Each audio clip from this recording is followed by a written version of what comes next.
Assalamualaikum warahmatullahi wabarakatuh. Hai sahabat para pencari ilmu, semoga kita semua senantiasa diberikan kesehatan serta kemudahan rizki oleh Allah Subhanahu wa Ta'ala. Salah satu pahlawan besar Islam yang banyak dikenang dan diingat orang adalah seorang panglima yang bernama Tariq bin Ziyad. Tariq adalah salah seorang panglima terbesar dalam sejarah Islam yang merupakan prajurit kerajaan Umayyah Bani Umayyah.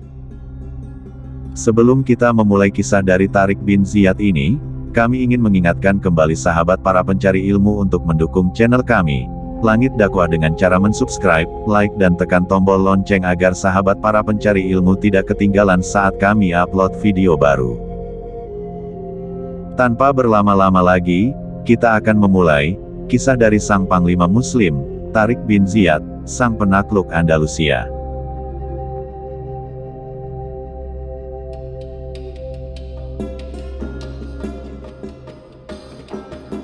Setelah Musa bin Nusyair membuka jalan pasukan Islam ke Eropa, Tariq bin Ziyad menyempurnakannya dengan menaklukkan Andalusia. Atas perintah Khalifah Al-Walid bin Abdul Malik, Tariq bin Ziyad membawa pasukan Islam menyeberangi Selat Gibraltar menuju daratan Eropa. Dari sinilah sejarah bangsa Ifranji sebutan untuk orang-orang Eropa itu berubah.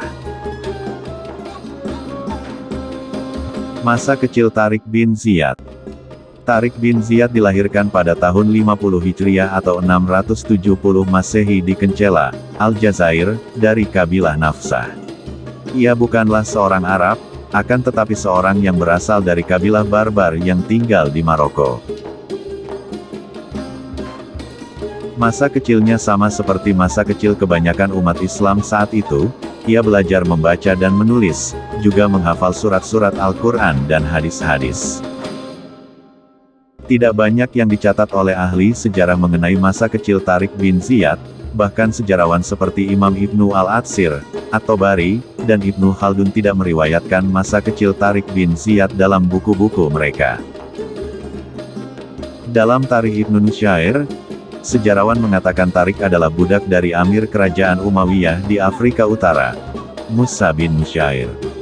Lalu Musa membebaskannya dari perbudakan dan mengangkatnya menjadi panglima perang.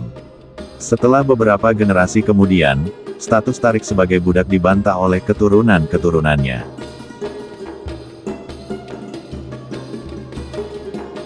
Jihad di Afrika Utara. Salah satu daerah yang paling strategis di wilayah Afrika Utara adalah Maroko.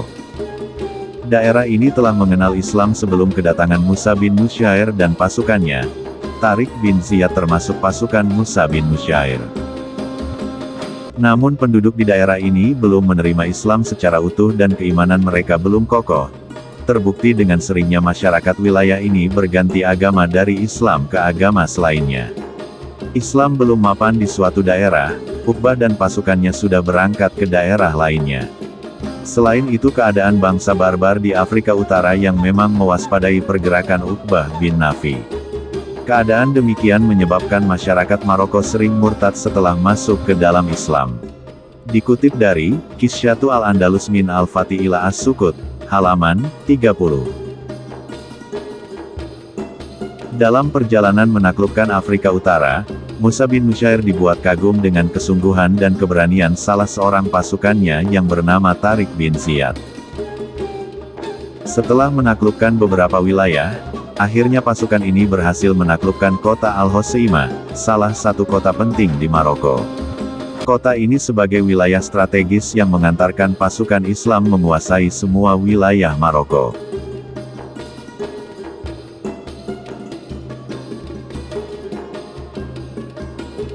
Musa bin Nusyair kembali ke Kairawan, sedangkan Tariq bin Ziyad menetap di sana dan memberi pengajaran keagamaan kepada masyarakat Barbar Maroko.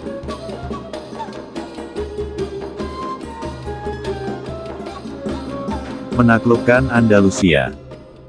Salah satu rahasia mengapa agama Islam begitu diterima di wilayah-wilayah yang ditaklukkannya, karena umat Islam tidak memperbudak dan bukan bertujuan untuk menguasai, akan tetapi tujuannya adalah membebaskan wilayah tersebut.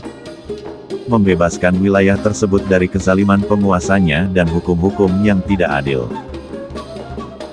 Oleh karena itu, Kita jumpai wilayah-wilayah yang ditaklukkan umat Islam, penduduk pribuminya berbondong-bondong memeluk agama Islam.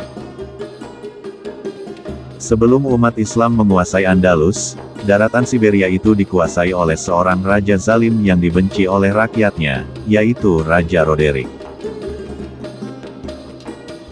Di sisi lain, berita tentang keadilan umat Islam masyhur di masyarakat seberang Selat Gibraltar ini. Oleh karena itu, orang-orang Andalusia sengaja meminta tolong dan memberi jalan kepada umat Islam untuk memulingkan Roderick dan membebaskan mereka dari kezalimannya. Segera setelah permintaan tersebut sampai kepada Tariq bin Ziyad, ia langsung melapor kepada Musa bin Nusyair untuk meminta izin membawa pasukan menuju Andalusia. Kabar ini langsung disampaikan Musa kepada Khalifah Al-Walid bin Abdul Malik dan beliau menyetujui melanjutkan ekspansi penaklukan Andalusia yang telah dirintis sebelumnya. Pada bulan Juli tahun 710 Masehi, berangkatlah 4 kapal laut yang membawa 500 orang pasukan terbaik umat Islam. Pasukan ini bertugas mempelajari bagaimana medan perang Andalusia. Mereka sama sekali tidak melakukan kontak senjata dengan orang-orang Eropa.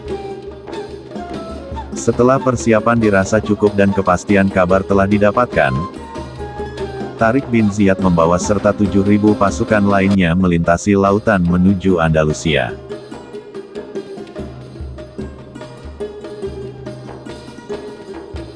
Mendengar kedatangan kaum muslimin, Roderick yang tengah sibuk menghadapi pemberontak-pemberontak kecil di wilayahnya langsung mengalihkan perhatiannya kepada pasukan kaum muslimin. Ia kembali ke Toledo, yang kala itu sebagai ibu kota Andalusia, untuk mempersiapkan pasukannya menghadang serangan kaum muslimin. Roderick bersama 100.000 pasukan yang dibekali dengan peralatan perang lengkap segera berangkat ke selatan menyambut kedatangan pasukan Tariq bin Ziyad. Ketika Tariq bin Ziyad mengetahui bahwa Roderick membawa pasukan yang begitu besar, ia segera menghubungi Musa bin Nusyair untuk meminta bantuan. Dikirimlah pasukan tambahan yang jumlahnya hanya 5.000 orang. Akhirnya pada 28 Ramadan 92 Hijriah bertepatan dengan tanggal 18 Juli tahun 711 Masehi, bertemulah dua pasukan yang tidak berimbang ini di Medina Sidonia. Perang yang dahsyat pun berkecamuk selama 8 hari. Kaum muslimin dengan jumlahnya yang kecil tetap bertahan kokoh menghadapi hantaman orang-orang Visigoth pimpinan Roderick. Keimanan dan janji kemenangan atau syahid di jalan Allah telah memantapkan kaki-kaki mereka dan menyirnakan rasa takut dari dada-dada mereka. Di hari ke-8, Allah pun memenangkan umat Islam atas bangsa Visigoth dan berakhirlah kekuasaan Roderick di tanah Andalusia.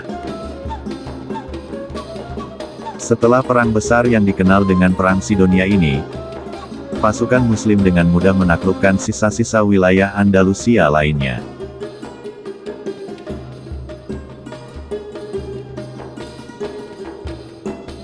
Bagi bangsa Eropa, tentu saja kedatangan Islam melalui Tariq bin Ziyad membawa dampak besar terhadap perkembangan peradaban mereka, sebagaimana tergambar pada kemajuan kota Cordoba.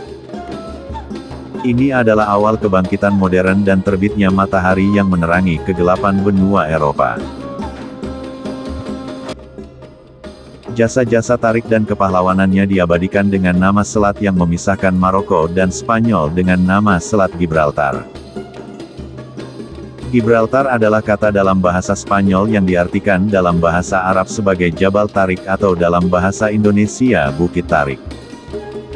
Semoga Allah membalas jasa-jasa Tariq bin Ziyad rahimahullah.